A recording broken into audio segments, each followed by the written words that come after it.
can't be denied. If one of us goes down, we have another, and another, and another that's ready to fight. So let's hit this field and bang them, bang them, bang them. Somebody, light me up.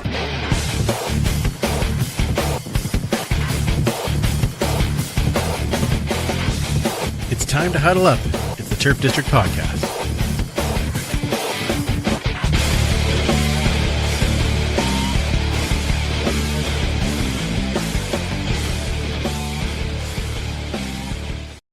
Welcome back to the Turf District, where we huddle up to talk all things Edmonton Elks and the CFL. I'm Andrew, and to my immediate left, it is one super fan, Mike. Happy days. Happy days are back again. It is what an amazing game. I can't wait to get into it with you and talking more about it. I want to thank everybody who's joined us, whether you've joined us either online on YouTube or Twitch or Facebook. Possibly you've downloaded the podcast, or maybe you are listening to us on Edmonton Sports Talk Radio. If you've done that, thank you for taking the time to hang out with us. If you are live, remember to add your comments and questions on whichever platform you are watching, and we will get to some of those as the show goes on. Superfan, we have a special guest. We do indeed. So I want to get right to our surprise guest. He's a Grey Cup champion. He is the current starting quarterback for your Edmonton Elks. And if you want a good interview, well, fire truck, you just watch. Okay, here he comes. It is Cody Fajardo. Thank you for joining us so much. Really appreciate you being here.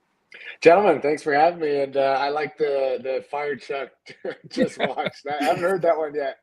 Yeah, well, it's our own edit, but I thought you might appreciate it. You gotta have some fun with it. But I'm curious. Tell us about the feeling on the team after this big win over Calgary.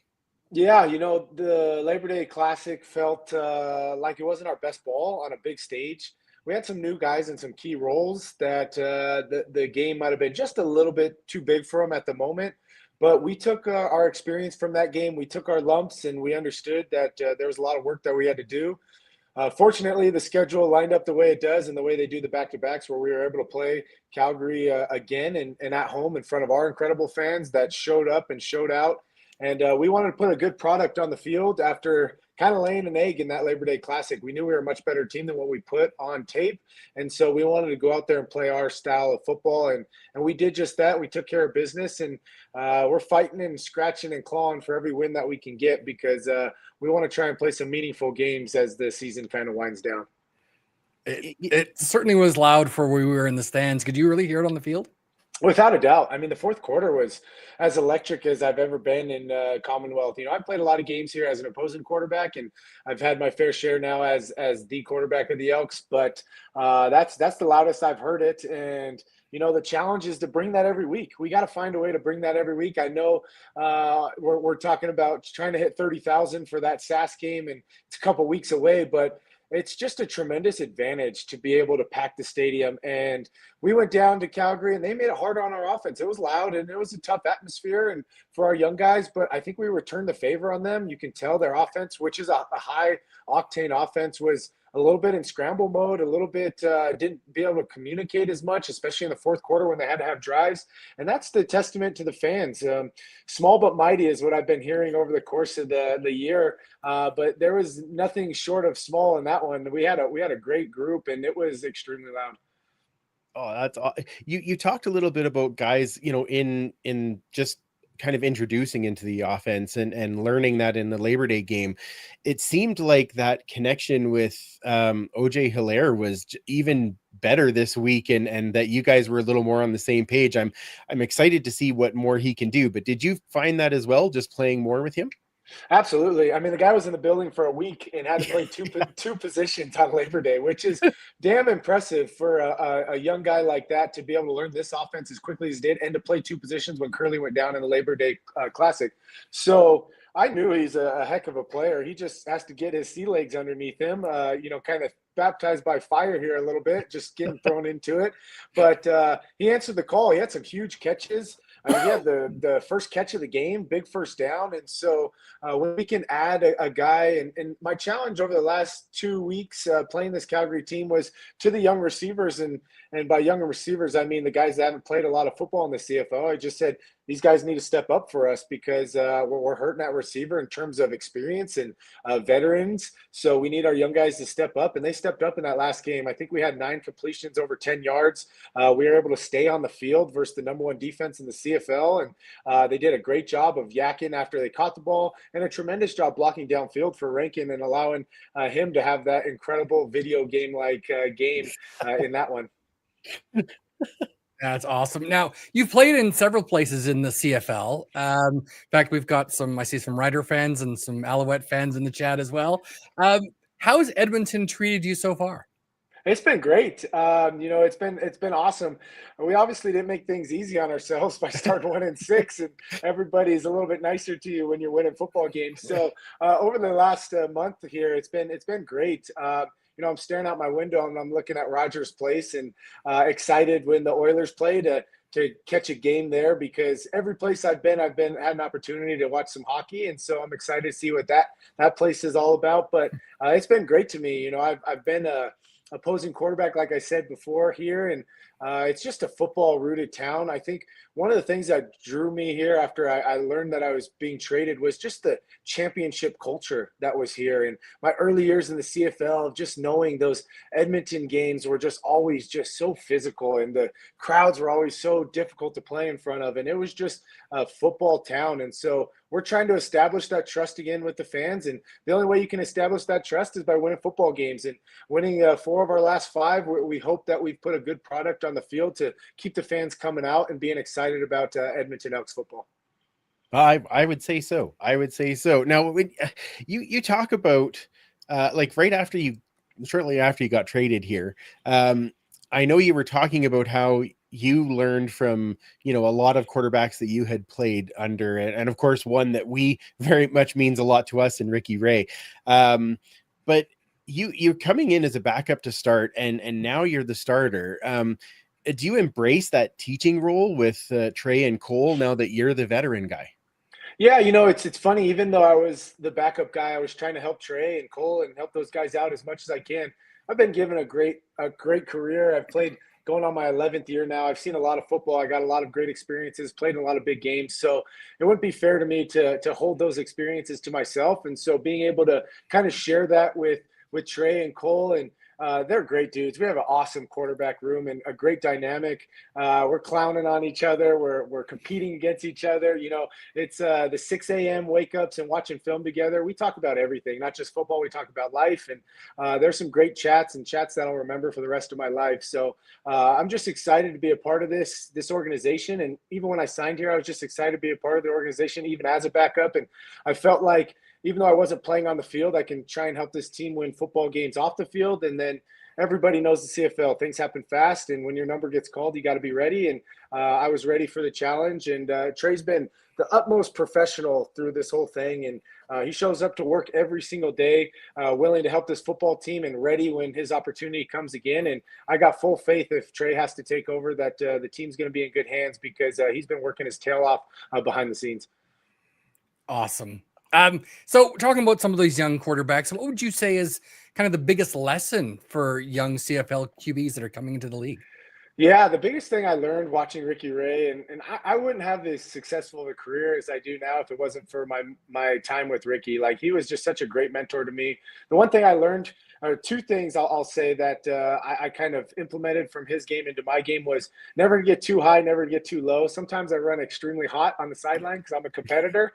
And, I've never seen Ricky really lose it on the sideline. A couple times I've lost it myself, and I know I got to be better. But you wouldn't tell if we were winning by 21 points or down by 21 points the way that guy jogged out on the field every time. And that's something that I try to emulate, and it's very difficult to emulate. And he just had a good knack for that. And then the second thing was, he was incredibly talented at finding completions, like finding ways just to complete the ball, because incompletions just halt drives, and you 2 and outs just kill momentum, and they put your defense on the field. And so that's something I try to pride myself in, is finding ways to find completions on the field. Hey, a 1 yard completion is better than an incompletion because 2nd and 9, the percentage of converting a 2nd and 9 is way better than converting a 2nd and 10. So those are two things that I just learned from watching him and his leadership and just how he carried himself as a professional on and off the field.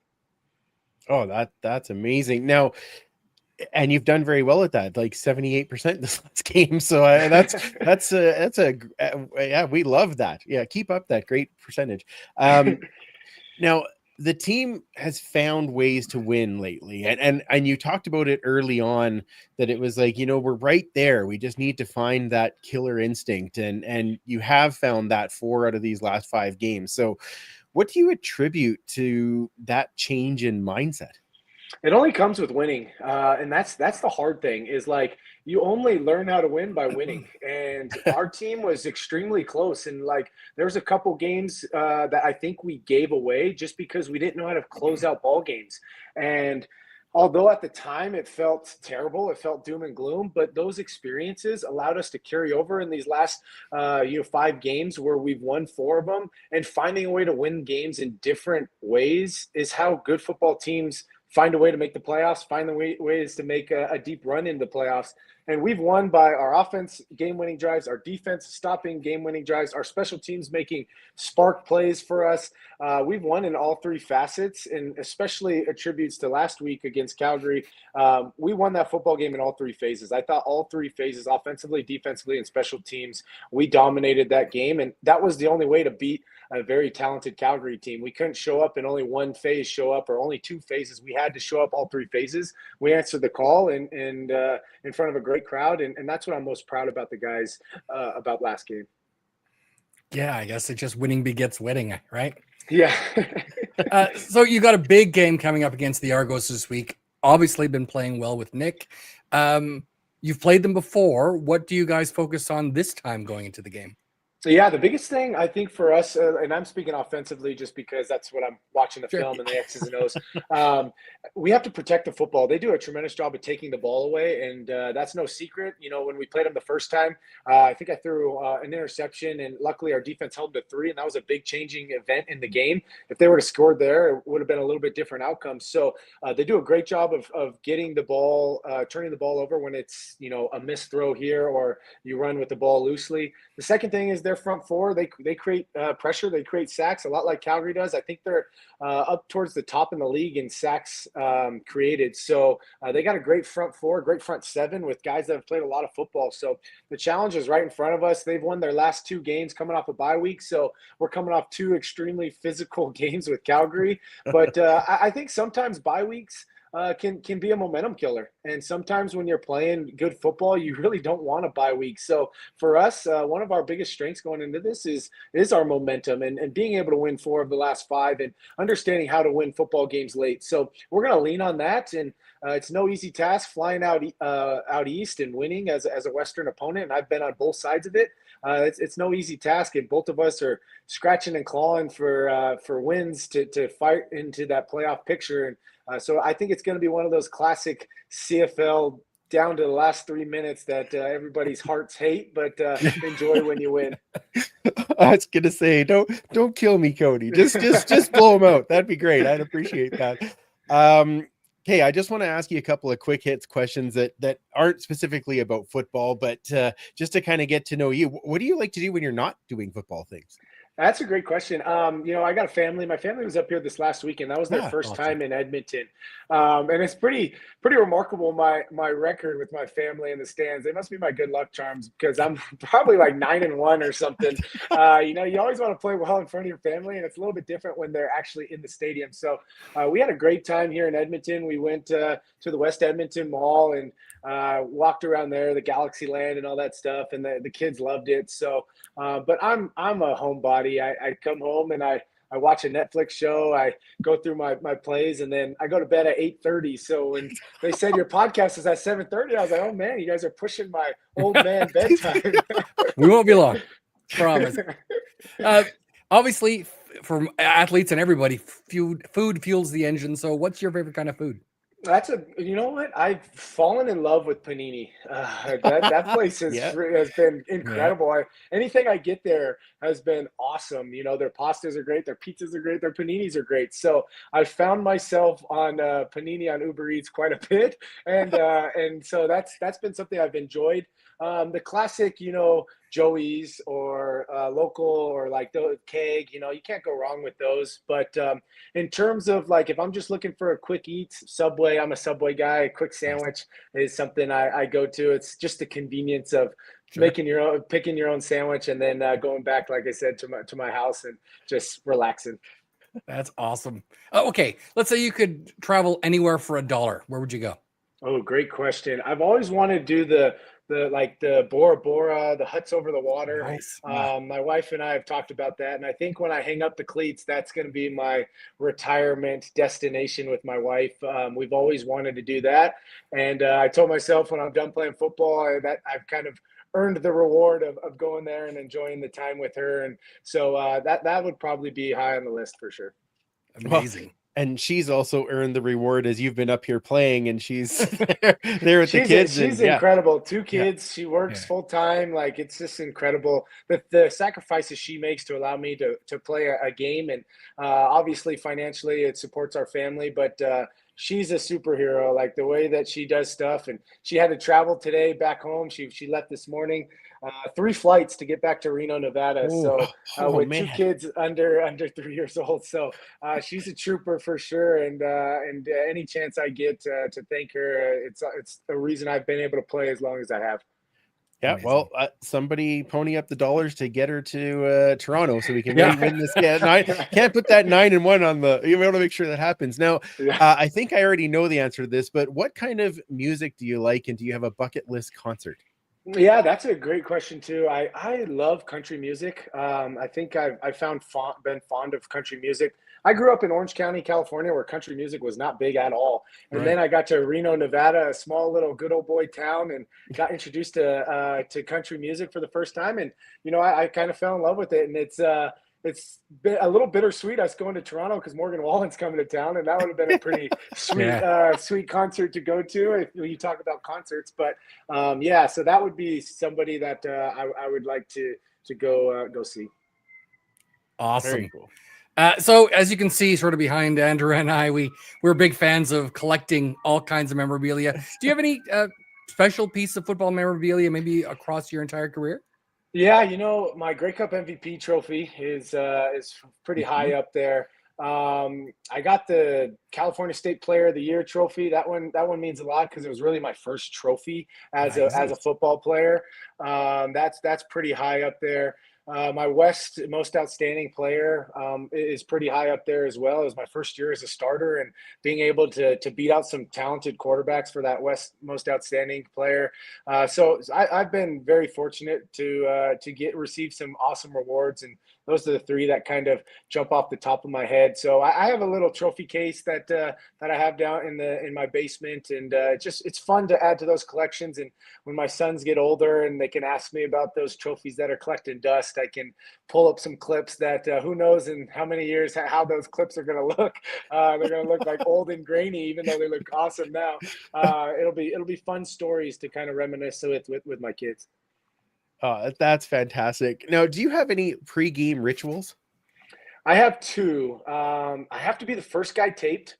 So Okay. I'm on the table getting my ankles taped. I'm the first guy. Every team I've been with has known that, and so guys will come up to me and be like, "Have you got taped yet, Cody?" And I'm like, "Yeah, I got taped," and then they go and get taped. So they respect that from me.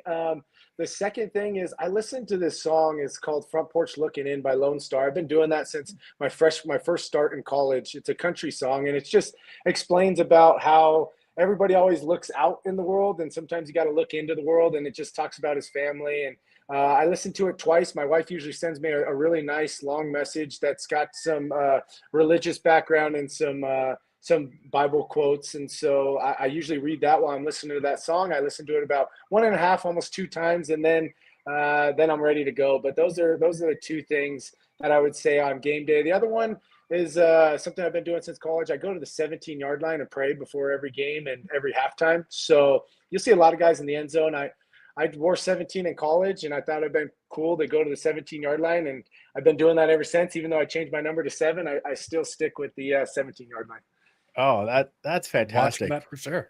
Yeah, yeah. So, well, I can't thank you enough for giving us some of your time this evening to talk about this and joining into Edmonton. I've got to tell you, for many years, you played for teams that, you know, wore the wrong shade of green, and they were, or teams that I just couldn't, you know, be excited about. And I was like, man, he's such a nice dude. But I hate that team. How am I? So I am very, very glad that now we get to have this kind of conversation, and that you're now on the proper shade of green. So we wish you all the best this coming Saturday.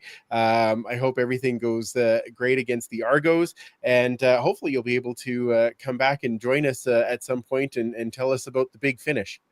Absolutely. I appreciate you guys having me on. And look at that, just in time for my bedtime. You guys are right on it. I like it. Thank you. Got to make sure that we help you out. Yes. Yep. All right. Well, thanks so much, Cody. And we will see you when you're back in town. Absolutely. Have a great night. Good luck. Bye. Thank you. Oh, that was fantastic. Yeah, absolutely. Like you said, just such a fantastic human being. He's one of those guys that no matter what team he was on, nobody could dislike him. They could dislike the results. But he's just, like I said, a solid human being. A lot of people in the chat talking about him as well, including our friends, the Alouette fans, and everybody. So, oh yeah, well, and I wanted to get some questions in, but I knew we had to be a little tight with time, so I didn't want to push it for sure. Thank you again to Mike Arcuri to help set that up, and always great that the team helps us out with that. So thank you very much.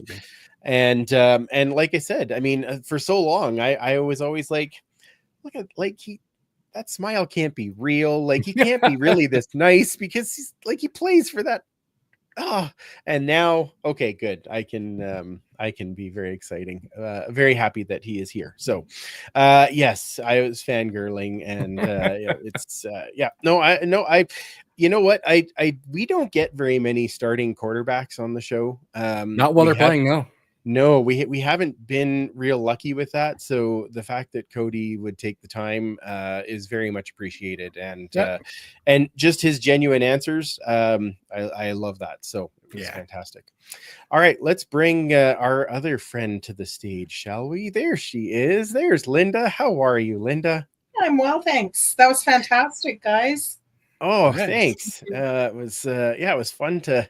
It's a fun one. I like when you can joke around with guys and they kind of are like, okay, this is fun. I think a lot of people fooled about who it was going to be too. Yeah, I know. Everyone was thinking Rankin, or they were thinking Srezna or something. I'm like, nobody expected that, so that was good. Nobody expects the Cody. Exactly. Nobody. The Spanish Inquisition, the Fajardo Inquisition. Yeah. Okay, for the people who got that joke, that's right. All of us did. The important, yeah, exactly. Yeah, Tyler got it. I guarantee he got it. Yeah, because we joke about that a lot. I forgot to play the Turfside chat at the beginning. Oh, well, that's fine. Next time, edit that in post. Yeah, probably. All right, let's get into the exciting stuff. Wait, change it around. Woohoo! Game recap.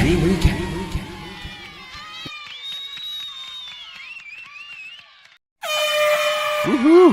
Game recap. Well, it was so nice to play it twice. I was so excited. I play it twice. Yeah, more horns. Just in honor of our Alouette friends. Montreal people. Yeah, well, I mean, they were excited about it, I'm sure. What game? Amen. I mean, biggest crowd yet, 28,000 witnesses to a giant game from the defense, and the magic that is Justin Rankin. We win 31-19 over the Stampeders in the Return Classic. Very, very excited. I can't tell you how upset I was that I could not be at this game because I was not feeling well. It was great to watch it at home, but I could only imagine what it was like in the stands, watching the Pop Shop gang get their first loss in the West, and for us to get our first win over a West team. So, Linda, or sorry, Mike, because you were there. I know, Linda, you were beer testing. Mike, just tell us what the feeling was like in that stadium. Yeah, I mean, the entire day was just outstanding. For the first time in a while, we had some perfect weather. Yeah. We had some incredibly hot weather earlier. We had lots of rainy or threatened to be rainy, but the crowd just felt magic. Loved seeing the upper deck open where all the minor football players were sitting across the way. The crowd just seemed to get louder and louder as the game went on. By the fourth quarter, it was deafening where we were sitting on the west side. Really? Yeah, just incredible, especially as the game was winding down, getting close to the end, and we were up by a lot. Like, how many games can you think of in a while where we've won the last 3 quarters of the game? Like, we outscored the other team. Normally it's been, we do well and then we sort of fade, but I mean, they outscored us 9-4 in the first quarter. Then after that, we took over, and it's been a while coming, and it's been just great to see things happen that we thought would be from the beginning now finally come to fruition. Yeah. Totally agree. Linda, your initial thoughts on the game? Oh, I was sneaking peeks all through this. I was trying to judge the beers as quickly and thoroughly as I could, and then check my phone while the other judges were still doing their narratives. And I was getting more and more excited. And there was a judge next to me, young guy from Cold Lake, from the brewery up there, and he was wearing an Elks hat. And I said, "So why are you and I cloistered in this room judging and not at the game?" He goes, "Well, I wondered the same thing." He goes, "But we're going to lose anyway. It's Calgary." I said, "Oh, no. You don't know anything." We are not going to lose today. If you can't win them all, you win at home, right, on the Labor Day rematch. So anyway, later on, I'm seeing the score and I'm flashing it. Anyway, I finally abandoned ship and got home for the last 8 minutes of the fourth quarter. Fantastic. And then I watched it all the next day. And what I couldn't believe was how I never heard, only once I heard the name Diedrich Mills, because it was tattooed in my brain from Monday. Yeah, absolutely. And it was just delightful and exciting and refreshing, and knowing, I mean, right back to the speech about we don't blame injuries, but on that D line that I've been waiting for all season, we had experienced adversity, and man, everything just went click, click, click. Yeah, it was probably the best game the D line has had. The pressure pretty much the whole game. Kongbo with 2 sacks, Taylor with a sack, Barlow with a sack. Yeah, like it was fantastic to watch that. And I got to give kudos to Brock Mogensen. I know that they did give it to him after the game, but like the team did in the locker room stuff. But between him and Dublanco, they were just all over the field. And like you said, Linda, they shut down Diedrich Mills. Like, he had 65 yards total, and 38 of those were on the ground. Like, It was that after the way that he ran wild on Monday, that was an amazing adjustment. Yeah, it really was. Yeah. All right, Mike, I saved it for you. Tell us all about how excited you were. Oh, just we run out of superlatives when we start talking about Justin Rankin. He has had some outstanding games previously this season, usually in all-purpose yards, but this is likely the best rushing game I have ever been witness to personally. That says a lot. Yeah, 204. It's only the second player in green and gold history to rush for over 200 yards. The last time was 1999. Goldie McClendon was before that. He didn't get 100. He was 198 yards. 198 he was. Yeah. Yeah, Sean Millington in 1999 got 225. So Rankin was 21 yards away from history. As it is, a 90-yard run, the first run over 90 or more yards since 1977 with Jim Germany. Just outstanding. And this is the first game this season he did not have a target and being thrown to. Yeah, it was all on the ground. Absolutely. And those weren't both of those touchdowns. In both of them, he made one incredible cut or spin move that just left people like, oh my, how did like the jump cut that he made on that first one to break open, that was bonkers. But then the second one, when he spun off that guy, that was amazing. Like, so wild to watch. And you just see everybody doing their job, right? Not only are the offensive linemen making their blocks, but the receivers downfield are making their blocks to make sure he's got a bit of a clean spot there. And when everyone works together, it's magic. And yeah, like I said, the offensive line, we've been waiting for that kind of game from them.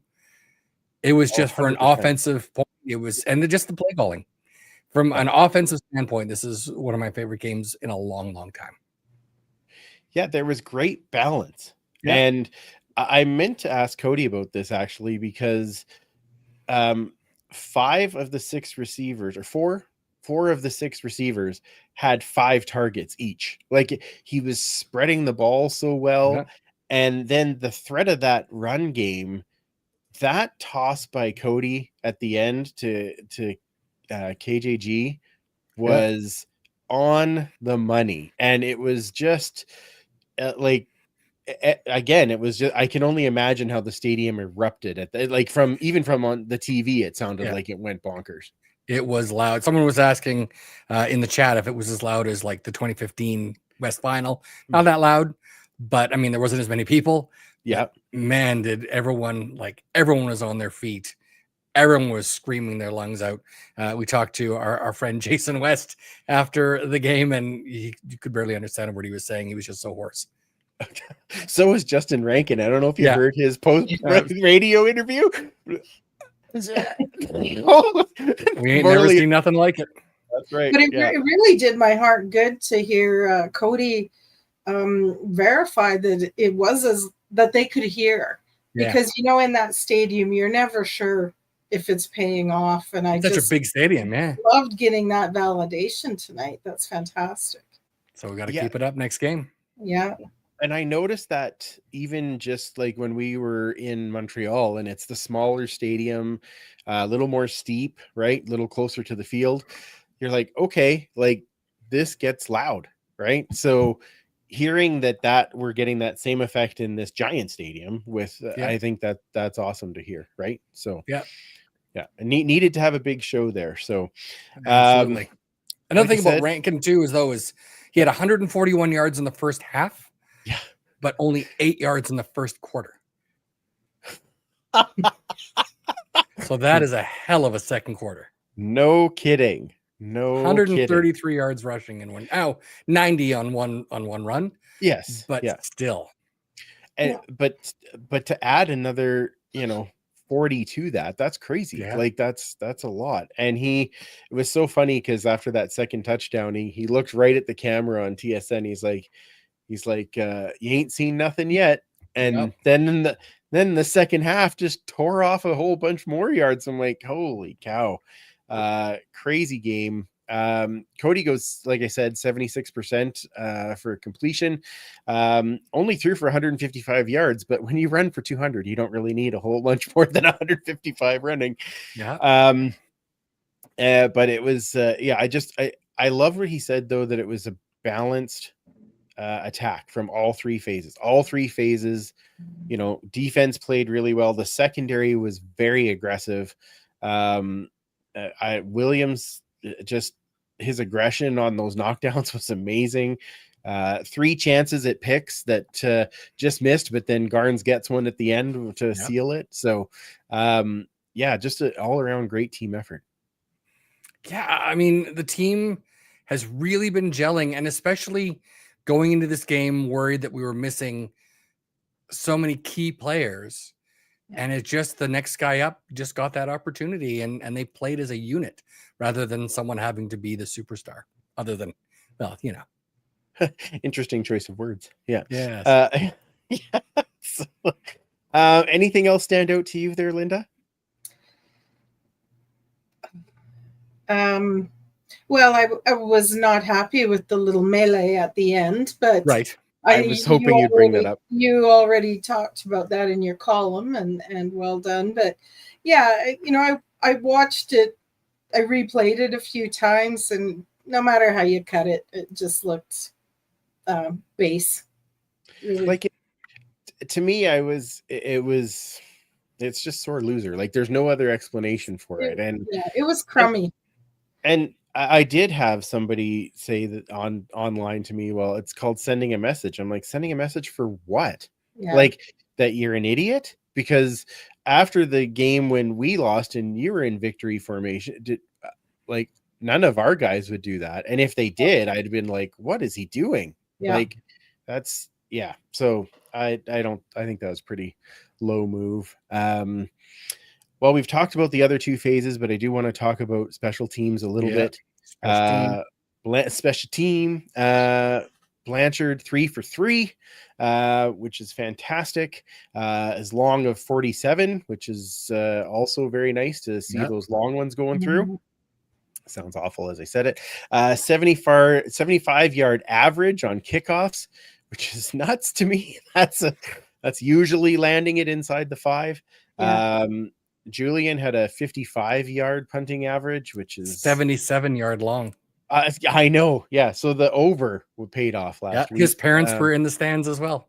Yeah. Nice. Yeah. I missed them too. Also, Javon Leake and his run out of the missed field goal. Oh, yeah. Beautiful. Beautiful. That was beautiful. Yeah. Take it. So, okay. So things are changing. We're back in the hunt.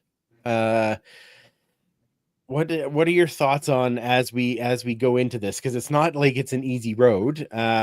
We've got Toronto, Hamilton, and then we've got every other team in the West. So Saskatchewan, BC, teams, Winnipeg, Calgary. So lots of opportunity to move, but definitely a tough. You've got to be able to show up in these games. So what are your thoughts, Mike, on kind of how do we handle this next little bit? Well, it's a CFL. So what I find kind of a crazy stat is at one point we were 1-6. And as of today, if we win our next game and the other two Eastern teams win their games against Western opponents, we're tied for third place. Right. Yeah. Like absolutely insane. Yeah. That anyone could have told us that and we would have been able to believe it. I think that we have played well against the Eastern teams. We obviously beat Toronto already. We were dropped touchdown maybe away from winning against Hamilton in Commonwealth. We are going to their barn now, so it's going to be a little different. But I think that matching up well against them and the momentum we've got and the feeling that we can win these games gives us a good opportunity. BC has been faltering a lot lately. Yeah. And so that gives, and Winnipeg too. We don't know the status of Zach Caleros. There's a real opportunity for us going into this game against Saskatchewan. We could be 7-7. Right. Like, and I was thinking about it. Remember at the beginning of the year, I'm like, it would be a really good year if we finished 500 or better. Like I that would make me happy. We have to win 4 of our last 6 games to finish 500. I think that's doable. It is doable. It is doable. And that to me is crazy with the way that this season started. I mean, we're going to win 5 of the next 6, but that's just correct. That's exactly how it is. Yeah. I don't want to be cocky. I don't want to get all Brian on you. I love this theory. Yeah. I love I have a theory and I've told you and Paul all about it. All right. Do you want to share or you want to wait? Sure. I'm just here's how it's going to lay out. Okay. This is my parlay bet. Yeah. Is that we're obviously going to win the next couple of games. Yes. We're going to finish in 3rd place in the West, which means we're going to have a playoff spot in the West, first time in a long time. Wow. Okay. Like it. We're going to beat Calgary in Calgary. Oh, so you think Calgary holds it up to enough to stay in second? I just don't think Winnipeg and BC are going to be able to pull out. Okay. And then we're going to go That sounded awful. into Regina and beat the 16-2 Riders in the West Final. It just seems poetic, doesn't it? It does. But we all know what that means in Winnipeg. Well, we have to win in Winnipeg because we did it in 15. Correct. Just saying. Yeah. I think that I like this theory. When this happens, I tell you. Yeah, you heard it here first crown. On the Turf District podcast. That's right. And Mike calls it. So that's why I said we're going to go 5-6 in the next 6 games. We'll lose to Saskatchewan in the regular season. That will be our only loss in the remainder of 2025. We will crown you. Book it. We will crown you. With That the is antlers. beautiful. You will get the antlers, if that. It's lovely. Yeah. Oh, I can't wait for that picture after the game. I'll take whatever. Yeah. Oh my. Okay, well, we've got a couple of roster moves to chat about. We have some signings in some 3 Americans. Wide receiver JJ Jones II, who is I believe you told me the second JJ Jones that we've had In the last 4 years, yeah. Yeah, okay. We had Janardrian, JJ Jones in 2021. He was also a wide receiver. Okay, perfect. We signed defensive lineman Eli Mostert. Our first Mostert, yeah. Yeah, is that okay, great. And then an American quarterback in Zach Zabrowski, who has quite the numbers going through some of his history in college. Yeah.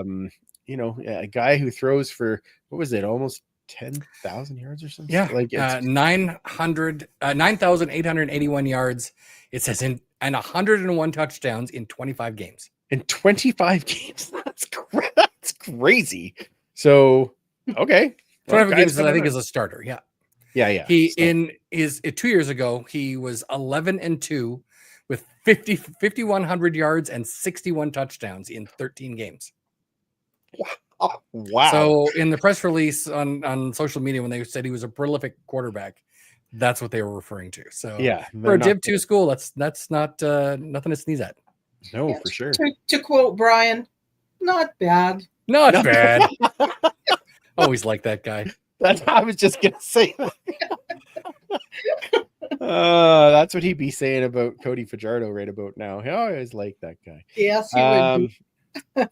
Also, with that came a release, unfortunately. Offensive lineman Philip Grahovic. Good Victoria boy. Yes, who was playing a big part in the run game as kind of playing that offensive line / fullback tight end. Yeah. But I think with the appearance of Carter O'Donnell and some other needs on the team for backups and things, I think that's why that became apparent. So yeah, unfortunate. As we said, great game, lousy business. But absolutely, he was a good dude.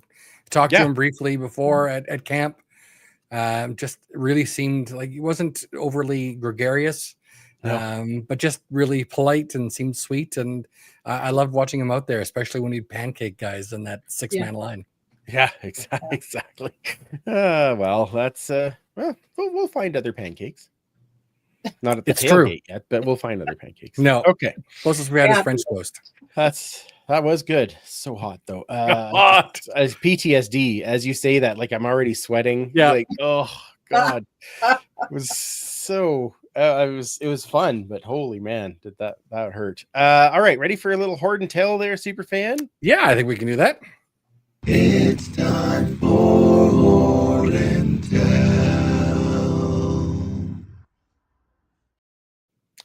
All right, there he is. There he is. Set up in the lovely hat. Exactly. Come on, it's got that modern look. It's fantastic. It really does. Yes. I mean, who wouldn't love that? So I was at the game, obviously on Saturday, and picked up something new for the collection. It was mentioned in the chat before, and how's this bad boy? Hey. Oh my, yes. You get your popcorn in here. Little snack. Your pop in there. I mean, you can probably fill us with nacho cheese and put some tortilla chips in there, and delicious. So these are available at the concession stands in Commonwealth Stadium. Kind of a Did fun yours little come thing. with popcorn in it? Yeah. Yeah, because I saw they had them on like at the on the TSN panel. They brought them those things, Yep. and one of them had popcorn, and the other one had like chicken nuggets or something. Like Whoa. it was pretty And then you wild. put the sauce in here and just drink. Oh, As you can imagine, Henoch went for the chicken nuggets, and Yes. Milt went for the popcorn. I Right. think it was one piece because that might fill him up. He's not a large man. Exactly. Leanne with a great idea. Put Oh. some Memphis spaghetti in that bad boy. The spaghetti. Oh, that's wouldn't that be delish? yeah. Tyler is that asking down how much to, it was. I don't remember actually how mhm. much I paid for it. It wasn't crazy expensive. I think it was $14 or something. Yeah, filled, and- right? Yeah, filled with the pop and the popcorn. So that was great. So I thought I'd go over some of the other plastic cups we've had over the years. I Nice. also got this one this year, the Loud Cup. Makes noise. There's two different versions. There's a green one, which has got more modern kind of graphics on it, versus the yellow one, which is this. Of course, that's the one I got. I've got a green one but my son has taken that one. Okay. And then, of course, after a few years ago, we had these little bad boys yes. from the 7-Eleven. I think these ones were incredibly hard to get at the time, but finally have made it a little easier. Yeah, I think I've got a half dozen because I was afraid I wouldn't get one, and then everyone started giving them. So I've done some of the co-op things we've done, and back then we had Yes. the lovely game day. I've got a stack of those somewhere.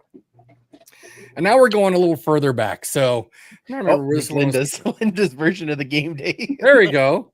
I'm not Mine are sure right where over this is there. from. This might have been from Max, maybe, or Red Rooster. We have Oh, from wow, I remember 1993. those ones. You Yeah. can see the Sacramento Gold Miners, the first at the time only American team. Wow. The old Rough Riders logo. Yeah, no kidding. That's cool. That's the important logo there.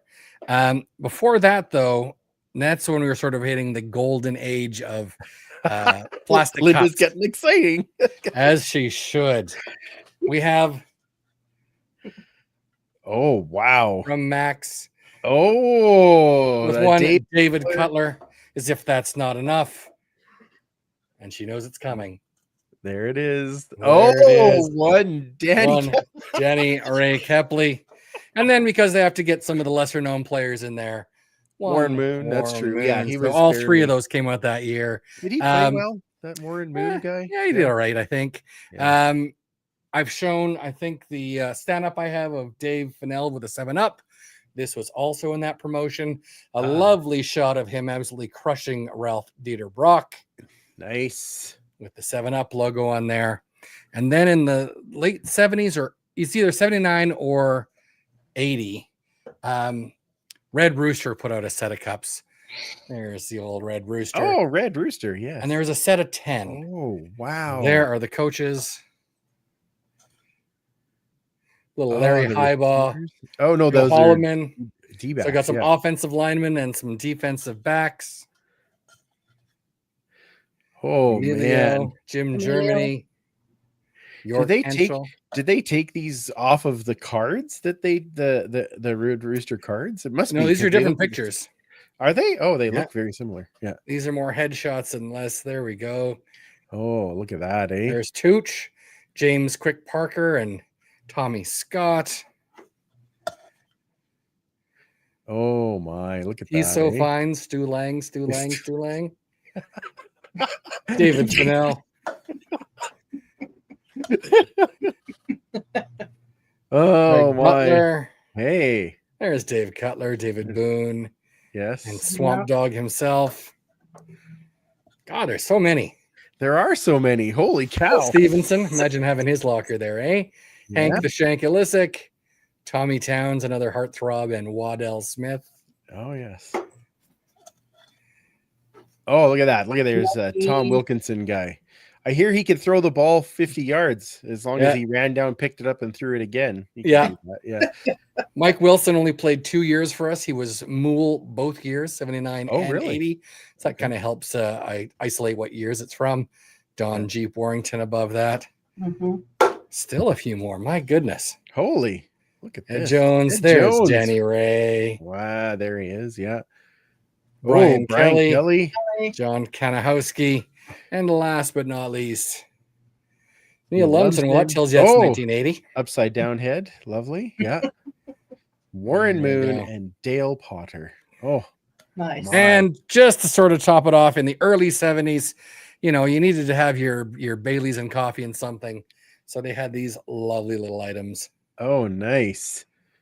I like those with all the old logos. Yeah, It's old school fantastic. logos. They got the small one and the one with a little more, oomph in it for those cold weather games. Outstanding. Those are Yeah. great. Super fan. It was kind of a fun little walk down memory lane when I pulled that out. I'm like, I got some more plastic cups, I think. I have some. I have more plastic. Yes. Wait, what? Yeah.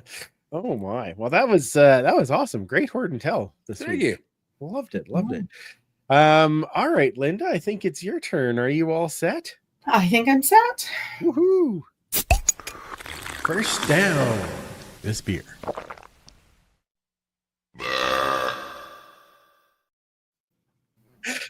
Every You have Kayla's picture in there. She's already got the mouth open and everything. So I was indeed sad to miss that rematch because of judging beer, but such is the sacrifice that we make, right? That's right. So thank you, Edmonton fans, for all of your extra efforts in cheering them on in my absence. In honor of our win, I recommend we all take a victory lap. Nice. Nice. So this is Victory Lap Kolsch from Container Brewing in Vancouver. So the Kolsch style started in Cologne, Germany in the Middle Ages. It's a top fermented pale ale, and it was developed to rival the very popular pale lagers that were happening elsewhere in the country. So it is light, with more hop character than you might get in a lager, but also very clear and refreshing. Yeah, what she said. Yeah. It's 4.7 ABV, and I, for one, am delighted to join them in a victory lap. Nice. That's very cool. Can recommend. Then, as the seasons change and the camping equipment gets put away, I thought we should have a last kick at a summer treat. And Irrational Brewing in Edmonton has made an imperial stout of s'mores. Oh, A s'mores imperial stout? Yes, indeed. So this, take my money. I had to pour this earlier because you do want an imperial stout to warm up a bit. So this is an anniversary release from Irrational on 124th Street in business 3 years or 4. I'm trying to remember. And so this release features Alberta malts as well as chocolate cacao nibs, marshmallow, vanilla, graham cracker, and lactose. They declare it sticky, rich, and ready to celebrate. Me too. I didn't know you were rich. That's fair. Oh, he's rich, all right. So this is an 8% ABV. That's your imperial part.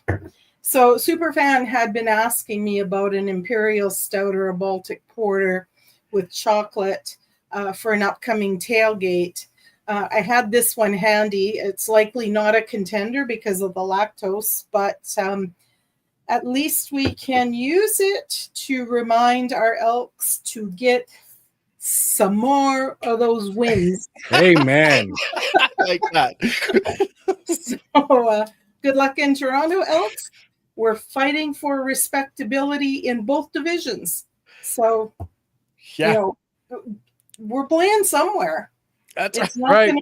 not going to be an early season ender. So let's show up like we did on Saturday, even if we're just yelling at our TVs.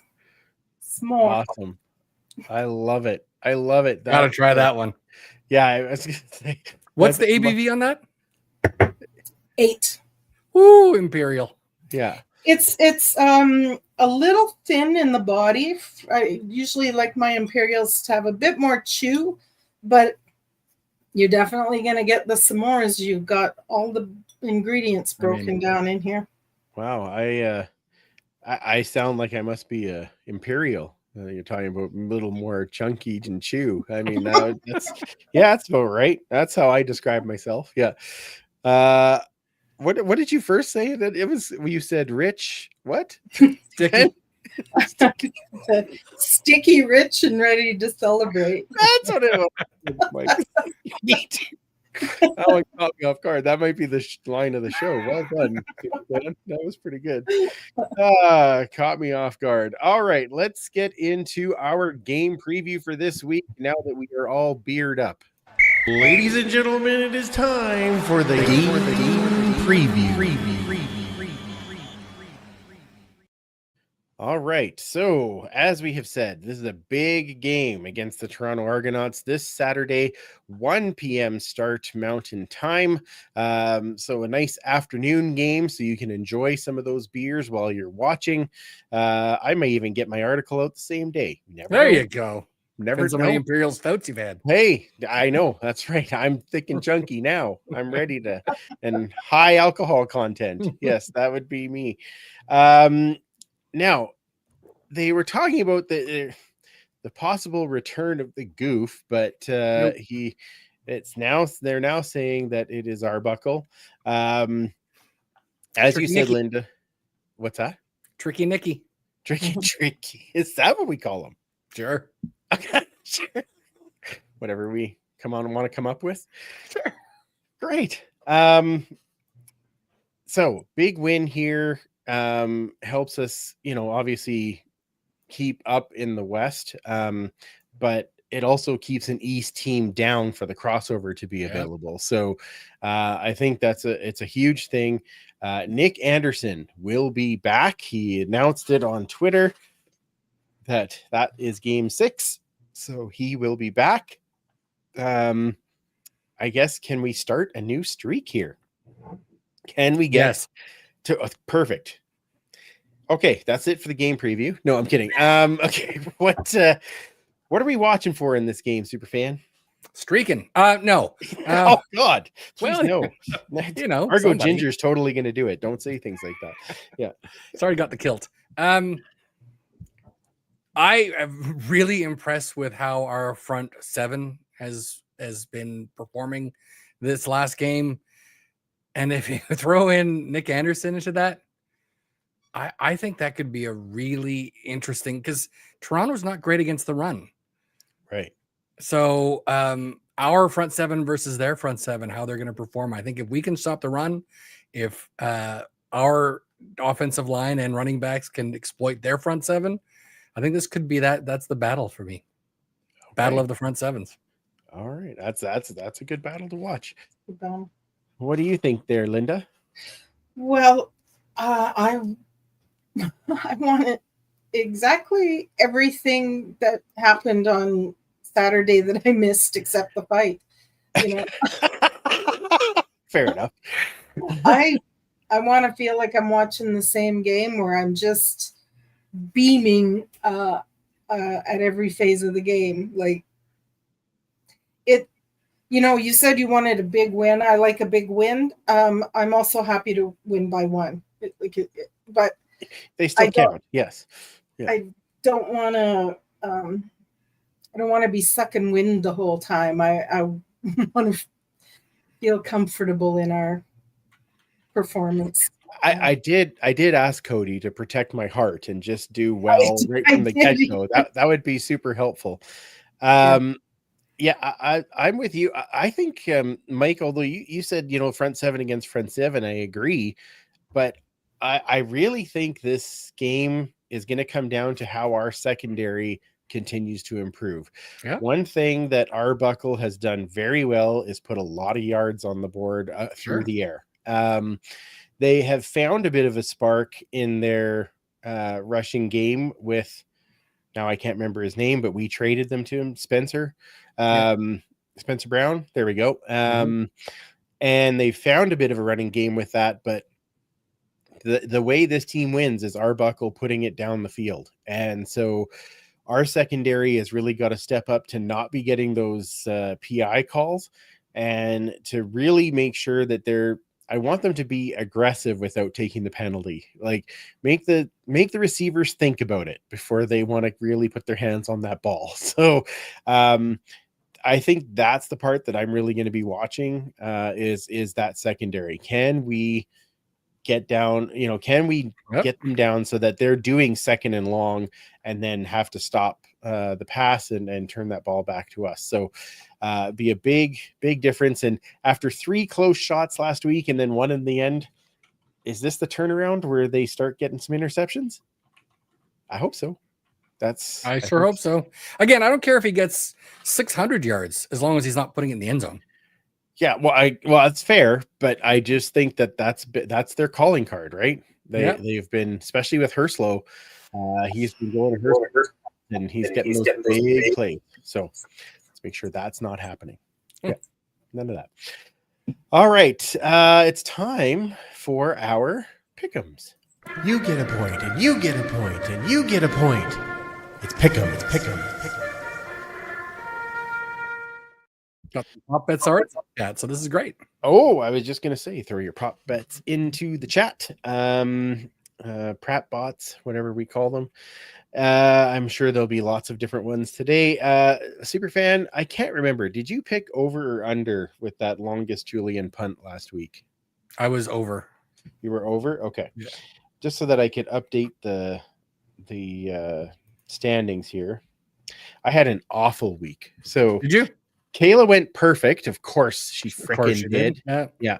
So she's at 36 and 18. Mike, you went 3 for 4. So that's I'll take good. it. You 31 and 23. I went 1 for 4. Oh, so I am at 28 and 26. I had a rough week in that go. So this week we've got some interesting games to pick, starting with Winnipeg visiting Hamilton for the early game on Friday. Mike, we'll start with you on this one. Yeah, Hamilton is doing well in the East comparatively. Winnipeg seems to be on a downward slide, and we don't really know the status of Zach Caleros right now. I've got to go with the home team in this case. Plus, as I said, we are an opportunity to be tying for third place, and Winnipeg losing would definitely go a long way. Yeah, absolutely. I agree with you. I'm just going to say that right now. I agree with you. I am also going to go with Hamilton. Although Strevler seems to play better when he's had a full week as the starting It's still Strevler guy, but it is still Strevler. They did actually list Caleros out with a head injury, so we shall see. Linda, who do you have in this game? Well, I agree with everything you've both said, and I'm going to pick Winnipeg anyway. Seems about fair. It seems about fair. It's the bow factor. I got nothing. Okay, that's fair. Webby won't make it happen. Oh yeah. Just on that note, we didn't talk about it. What did you think of Stiegel's comments about Zach playing his last down of football? Like, how did you feel about I was a little taken out of context because he did say in the full thing that if that was the case, that he needs to think about himself, and if that's true, then he has hopefully played his last. Yeah. But we don't know. Like at the time, he wasn't sure if it was a head-to-head hit. He wasn't sure if it was a concussion. They were saying it was more neck. So it does temper the statement a little bit. Sure, except now they have listed it as a head injury. Yeah, and on the plus side, Winnipeg fans are not sure because anyone who criticizes a bomber, everyone loses their mind, but it's Milt Stiegel, so they don't know how to react. I don't know what to. But I mean, it's Milt, so. Yep. So who's now a doctor? So. Yeah, exactly. Dr. Milt. It's a tough one. I remember saying that when he went from Saskatchewan to Winnipeg. I'm like, well, at least he's going behind, an offensive times, line that could protect him. But now this is the second one in 2 years, not even. And he's had many. But I agree with what Coach O'Shea said. I'm worried about Zach. Yep. Period. And I agree with that. So I hope they're able to figure that out for him. So, okay, next one. Ottawa at BC. This is the late Friday game. Ottawa traveling out to BC after shocking them last week. This is the rematch of last week. We're in the fourth quarter. Dustin Crum, the Crum back down, and exactly another Crum back, and they pull out the win in BC. So I guess this is me first. This is actually a tough call because it is really hard to beat a team twice in like back-to-back like that. Now Ottawa's doing the travel for Ottawa. This game is going to be starting at 10 o'clock their time PM, right? So I kind of hate to do it, but I'm going to have to go with BC in this one. So Linda? Once again, I agree with you, and I'm going for Ottawa. Okay. I like how this is working out. Yeah. She's like, what was your record last week? Okay, I'm going to take it. Yeah, exactly. I should be changing rocked in fantasy last week, See? including having Pimpleton and wow, nice pick. And Standback. I'm going with them. They did me good this week. Yep. Nice. I gotta go again. I always say that when a team has to travel 3 time zones, that is a huge disadvantage for them. And more often than not, the team that does the traveling loses. Yes. But I really want Edmonton to be in third place. And as they are currently tied with BC, but BC has the tiebreak. Yes. If BC loses and when Edmonton wins, no, I still got to take BC. Okay. It'll be a 3-way tie. I was waiting for the big, the reveal there. You had me going. The M. Night Shyamalan ding dong. Correct. Saturday, after our lovely game, there is a game still with Montreal visiting the Rectangle. Yeah. Linda, who are you picking in this game? Montreal. Of course you are. Yeah. Time. It's time. And it's the place. Is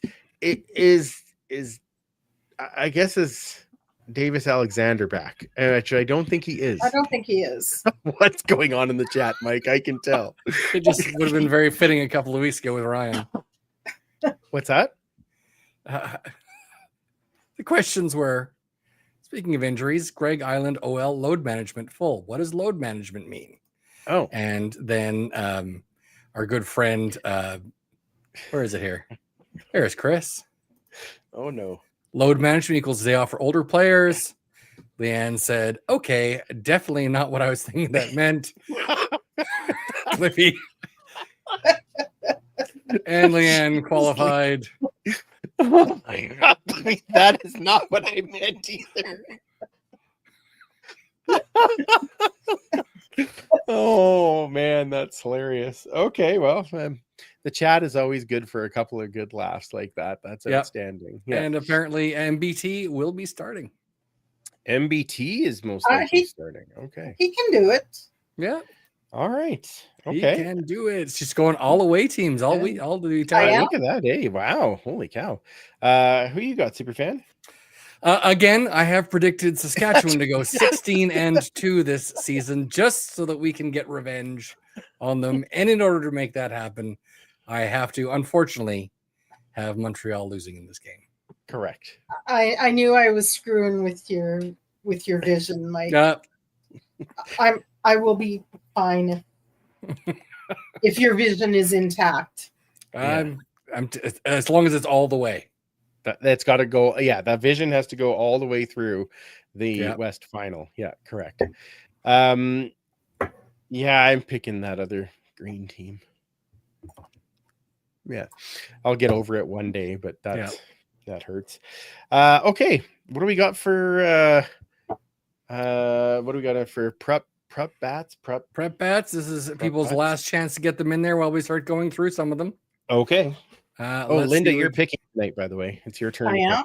There we go. It's your turn to pick. Yeah, that's why I'm telling you now, so that you can. Yep.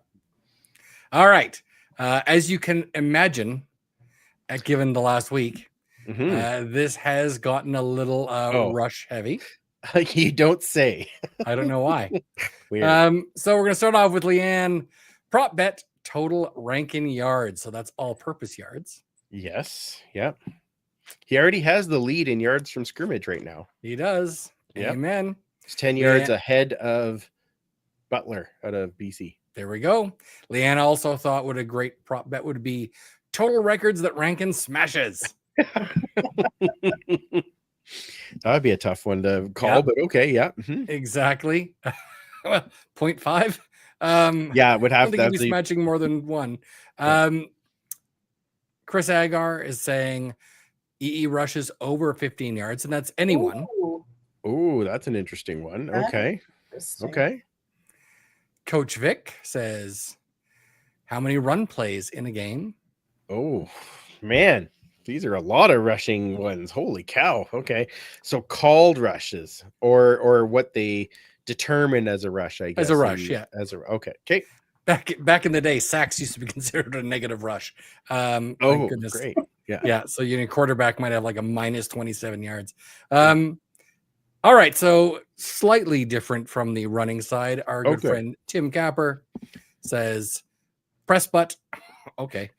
Elks second down conversation percent. Well, so how many conversations do they have about second down? I'm sure he meant conversion, but I'm guessing. Okay. Yep. Yeah. Okay. Gotta love autocorrect. And our friend Daryl McMahon, turnovers by the defense. Okay. Oh my. All right. Some good ones in here. Like you said, terribly rush heavy, but that's all right. As they always should be everywhere. Oh, I missed one from if our Mike good friend was Jerry. Picking, this would be like Sophie's choice. All these. I also missed one from our good friend Jerry. Okay. Who was there in the last game? Yes, he was there. Yes, I missed him too. I turned around at west of us, and there he was. It was an exciting and emotional time. Sorry, I missed you, Jerry. Again, prop bet percentage of total Elks offensive yards for Rankin. Oh man, I like that one. Wow, that is quite the. Okay. Well, he had 2/3 of them last week, so they're pretty close to it anyway, 60%. So, all right, Linda, which prop bet do you like? Well, I think there's a fly in here. Fly in the ointment. Is the noise in my head bothering anyone? So I just want to go back to Cody's interview for a second. He used a word that I like, and I would like to get into a prop bet someday, not today, because I got to work it out. But you know how I go crazy when Suter anyone says yak yards. Right. But Cody talked about yakking. Yakking. Did good yakking. And I am going to work this into a bet in a future game. Okay, fair enough. Most yaks. Because I can, I like that. I accept that version of it. So I think the over 15 yards rush. Yeah, I thought you were going to pick that one. So number of rushing plays over 15 yards. Wow. Chris, that is a great one. Okay. EE rushes greater than 15 yards. Oh man, this is a hard line to set. Because I don't have specifics to even refer. Let me just see. And it's here. not just Rankin or not just No. Lee Mm-mm. or not No, just Cody. Could even be yeah. a sweep. Yeah, Yeah. that's the thing. It could be lots of things. It could be lots of Um, things, but for the first 7 games, it wasn't any of them. That's true. Yeah, there wasn't a whole lot of that going on, was there? But I mean, the same thing, because again, against Toronto is another great rushing day. Last time we played them yeah, here. it was. Yeah, it was. All right. Well, I am going to set this line then. Rushes over 15 yards. I am going to set the line at That's a good one. it's a really hard one. It is. I'm gonna say 6.5. Oh, that's a lot. Well, I mean, That's fair. Again, it is Toronto. And I'm It is. gonna go a bit over. Are you okay? All right, there we go. Just a bit. I'm thinking it's Superfan? 8. I think it's 8. Wow. 2 1/4. What are you wowing? I didn't think the last time we played them we had 2 We only had 2. rushing plays over. Yeah. Oh, Well, it's time. we were a different team then. It's Yep. true. Mm-hmm. We were so much younger then. Right. So much younger than today. I mean, we had I'm older than we that had now. 5, and I guess I should have. Okay. All right. You know what? I'm Mulligan. I'm gonna take my mulligan. Okay. I'm gonna say 4.5. Oh, see, now we're getting right in there. So Linda's still over. That's fine. It would have been fine either way. So because I know we had 5 in the game against the Stamps. Maybe 6. Yeah. Yeah, because Rankin had 4 at least on his own. Then Fajardo had 1. So Fajardo at 16. Yeah. yeah. So okay, there you go. 4.5. What you gonna do? What you can do with that there, Superfan? I'm gonna go under. Okay. I'm thinking 4. I'm thinking that Rankin is going to have that balance again in yards from scrimmage. We didn't even talk about the fact that he played on the cover team on a punt in the last game. That was amazing. He does it all. But I think he's going to have several receptions over 15 yards. Okay. I think we're going to see at least 1 Cody. We're going to see 2 for Rank over 15, maybe 1 for Leak. Okay. I'm going over just so that I might be able to catch you. That's There you all. go. That's the only reason I'm picking it, is because I'm gonna go with it and go Rank go. I'm excited to cheer for him. So excellent prop bet, Chris. Thank you very much. It was a tough one there, but keeps us on our toes, so that's great. We've got a lot of people that are disagreeing with you. There's under. Okay. Well, yeah. Still under. Still under. Okay. 4. 4. Okay. Still under by Coach. Under by. Okay. Well, you know what? When I'm right, all of you will lose. That's fine. I have no problem with that. That's fine. And I'll be like, yeah, see, watch. Linda and I will be like, high five. I will not be upset at all. Yeah, I didn't think you would be. You would not upset to lose that one. Okay. Nope. Perfect. Excellent. I mean, what am I saying? I can't catch you anyway. Might as well just go with that, whatever. We have the exact same picks except the prop bets, so that's right. Not very helpful. All right. Any fan questions we need to get to there, super fan, before we wrap up for this? Yeah, we've got a few in here. Let's just go through. Other than, of course, what is load management? Because good Lord, we don't need to talk about that again. Leanne's asking, speaking of sacks, how many did we have last game? That was so impressive. I think we had 4. We had 4, yes. And DeBlanco had a tackle for a loss. Correct. Yeah. So yes. Yeah. It was Barlow, Taylor, and then 2 for Kongbo. Yeah, who had a hell of a game. Yeah. Absolutely. Probably his best game here. Yes. Oh, wait, we're to that now. Some news from practice from our good friend Ken. Yes.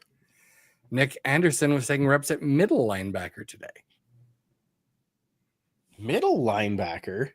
Interesting. Interesting. I thought yeah. they would put him right back into Will and put DeBlanco over as Mac. Mac and Interesting. maybe with Mogensen, yeah. That was interesting. All right. Well, that's I mean, I'm sure he can play both. He's pretty talented dude. So He's a very talented dude. Absolutely. What else we got here? Lots of people talking about Rankin. Not a surprise. When we mentioned the record for most rushes, Daryl was saying that blows my mind that Kwong or Bright did not hold that record. The one that surprised me was Jim Long Gone Thomas. Yes. We're talking about a guy that has the top 3 rushes from scrimmage in team history. 1 over 100 yards and 2 just under. To not have a 200-yard game is very impressive. Yeah, and at the time, the number 2 spot until Justin Rankin to be Goldie McClendon. That was a bit of a surprise for me too. No kidding. In Montreal, Linda remembered right away. Yeah, Gold. 100 in the gold jerseys, no less. So, Yeah. Again, these are some of the Cody questions. Here, just ask us the Cody questions. I'll answer like I'm Cody. I can try and figure it. No, I'm kidding. The best advice you've ever been given. Sign with Edmonton. Correct. Yeah. Yeah, that checks out. That's exactly. Yeah. Speaking of Daryl McMahon, he's also saying, I like that Victor guy in the last couple of games. Benjamin Victor, again, quietly has had some outstanding games. Yeah, he has. And I found like that first quarter, it was all Hilaire Victor, and it was like setting up to get Julian Grant in the open, and then boom, right? So I didn't mind that at all. I thought that we were talking a lot about the receivers going in when we were in camp, and it's a very different receiving core than it was with so many people injured. Yeah, absolutely. You know, we're not even here. That matter. Yeah, big changes. So, should be interesting. Of course, you can't talk about this game without talking about running the ball. Our good friend Coach Vic, I know we say it so many times, and it's not easy to do, but see what happens when you run the ball. Yeah, exactly. How many sacks did we give up? I believe it was 1. Just 1, and certainly not 8. No. Coach Vic also says it was suggested in the post-game reviews that maybe Edmonton exposed a Calgary weakness in stopping the run. Chris Argos says their top D lineman being out did not help. Didn't help, but you know, and yeah, it exactly. didn't. But you know what? We also had our top defensive lineman out. So yeah, very true. You know what happens when you run the ball? You get good things happen. Comfy, right? It's true. Yes, exactly. Yeah. I was going to call that back at some point. Come on now. Yeah. As you should. Yeah. I can't believe I don't have one here for hashtag run the damn ball, because that should have been in here all the time. I don't know what. Anyway. Glad they're doing that. Talking about Cody's greatest moment. Yeah. Worst trade ever. Jim has an opinion. You don't say. I'm sure he's very excited that MBT is starting on. That's right. Saturday. Oh, wait. We have some late votes. Oh. Yay, Chris. Well done, Chris. That's right. And as if it wasn't enough, supersized Indiana Jones. For unders, hammer the over. There we go. Atta boy. That's getting in there now. Now it feels more like, see, we're not alone, Linda. Yep. You talked about Grahovic being released. Ken says, I was impressed how Evans II played last weekend. That's another name that I thought had a solid game. Well, and he was in kind of that Grahovic role, right? So, and did a good job at it. So maybe that's that also pushed the decision today. Oh, I missed one. I also chose the over. They're Leanne, flying in fast and furious. Welcome to the club. Yeah. Yeah. It's going to be fun next week when we get that right. I tell you. Yep. I wonder what Kayla's going to pick. I think because she's not here, we should just pick for her. What do you think? Can we go back to 8.5? I mean, I think that's just over. Yeah, over. I mean, it's worth it. I think, have to shake it up a little, Exactly. One more here. Again, from Daryl, who I've known as a collector of memorabilia like myself. That's how we've known each other. He's saying, seeing those cups of Mike's makes me yearn for the days that guys spent more than a couple of years establishing themselves in a town instead of bouncing through half the teams in the league. That's the thing about these cups is, I mean, other than having a couple of players on there, most of them played for the green and gold for 5, 6, 7, 8 or more years. Right. So it's hard to date some of those when you've got, you know, several years run where it's the same team essentially with a couple of different players once in a while.